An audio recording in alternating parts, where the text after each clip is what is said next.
And this is from John. I'm going to butcher your last name. I'm going to do it. Maulmeister. Question. How long do you think our rebuild will be? Because we are basically in rebuild mode right now. John, in terms of how long a rebuild would take and if we're currently in rebuild mode, I don't think we're in rebuild mode. Knowing the Steelers, knowing Kevin Colbert, we listed some of the things, right? We said, is this going to be last dance or is it full rebuild? I think they're going to lean last dance. I personally do, man. I feel like if you're Colbert, if you're Coach Tom, and if you're Ben, you owe it to each other. You think about everything they've been able to overcome, right? The Super Bowls they've won, the adversity they've had, everything that they've done has got them to this point right here. And, going to have a ton of doubters, obviously, throughout the offseason. Obviously, when the season starts next year, it's going to be a lot of questions surrounding you.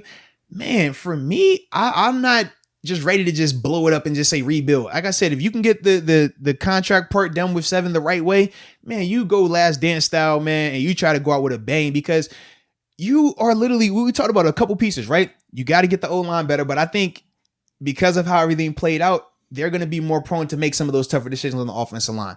Dotson is going to have to be in that lineup somehow, some way. We all agree upon that. Draft the guy. Yeah, but they're going to make moves up there. Running back is another one. They're definitely going to address that. I think you do both of those things. And if you run the table and you come up short next year, then you can go ahead and say, all right, Ben, we love you, but this is what we got to do. Cool. We gave you that last opportunity. Go ahead. This is how we're going to make this thing work. But if you just go full rebuild right now, I mean, think about what you're going to be wasting in terms of TJ Watt, prime years, Cam Hayward, a couple years left on, in terms of quality years from him, Minka. I mean, it's a lot of pieces that you're going to be looking at potentially wasting a year or two or potentially longer. Listen, man, rebuild sounds cool on paper until you're a part of a rebuild and it doesn't work in 2 years. It doesn't work in 5 years. And you become the Jets. You become the Bills before Josh Allen and all those guys, where you spend 20 years of suffering. You become the Browns when you talk about full rebuilds. How many rebuilds have the Browns been a part of? Organizational rebuilds as well.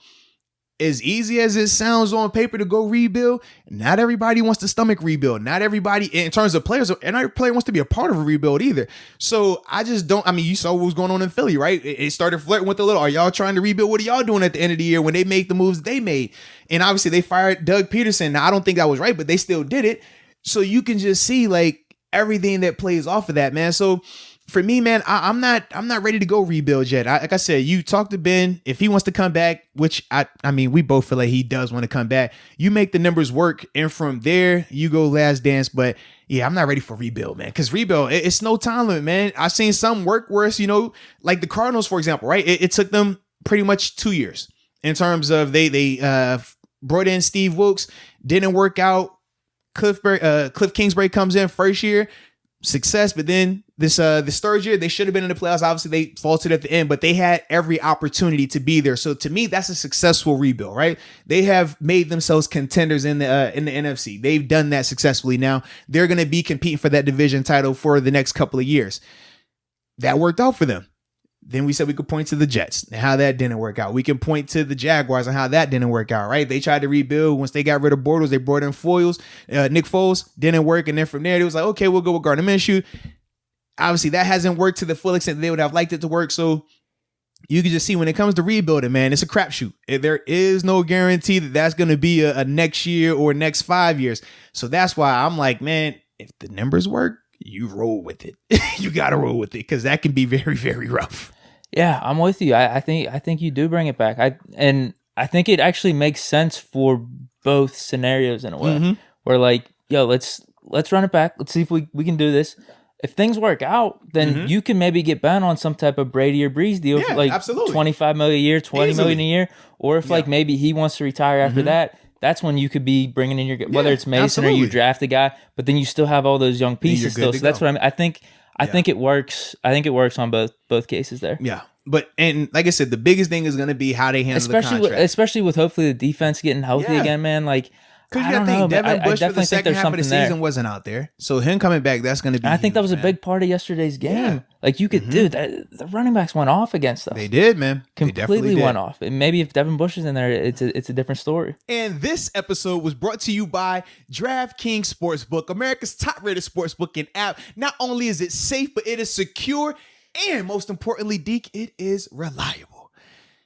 And for all those first-time users out there, because we all were first-time users at one point in our life, if you use the promo code MOATS, that's a simple code, right? MOATS, Yeah, easy to remember. Can't forget that. If you use the promo code MOATS, though, you will receive up to $1,000 in deposit bonus money. So, Deke, stop wasting time. Let them know that they need to download the app and use the promo code.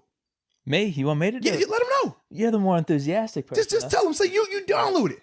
Come on, guys. Download it. You heard the man. Download the app, use the promo code, and get an opportunity to make a little money.